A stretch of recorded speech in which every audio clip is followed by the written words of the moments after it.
Environment correspondent Ed Rogers has more on the appointment of Bob Martin to head the DEP. Christie chose Bob Martin, a retired energy industry consultant who was a policy advisor for him during the gubernatorial campaign, to head the DEP.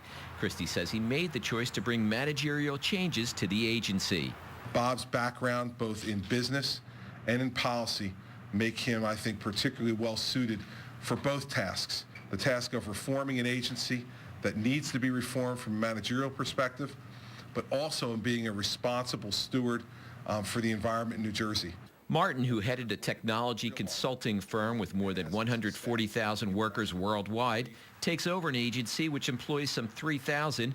He says he's committed to the department's mission of protecting land, air, and water, but that reforming the permit process would be a priority. It takes too long now to get permits through, to get inspections done at the DEP. It's hurting the businesses in this state.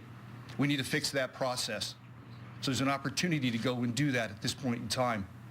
At the same time, we also need to look at the regulations in the state for the environment to make sure that they're based on science, they're based on facts, they're based on good cost-benefit analysis.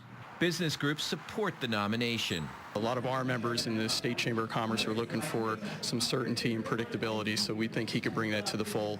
At the same time, there's some good positive things that we'd like to see some continuity in, such as the site remediation program. The state's largest environmental group, which endorsed Christie during the campaign, believes that Martin's management background will be an advantage as the DEP staff shrinks. DEP's always faced a 25% cut under the Corzine administration, and just through transition because of the hiring freeze, we're losing 100 folks every year.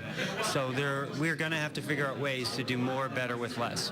Meanwhile, the New Jersey Sierra Club is taking a wait-and-see approach to the choice. Is regulatory reform going to make things more efficient or weaken environmental regulations? And so we really need to know where he stands on the issues, and that we don't know yet. We should get a better idea what kind of regulatory and permit changes the new administration wants after the inauguration. That's when a task force headed by Lieutenant Governor-elect Kim Guadagno is scheduled to release its recommendations on reducing government red tape. Ed Rogers, NJN News, Trenton.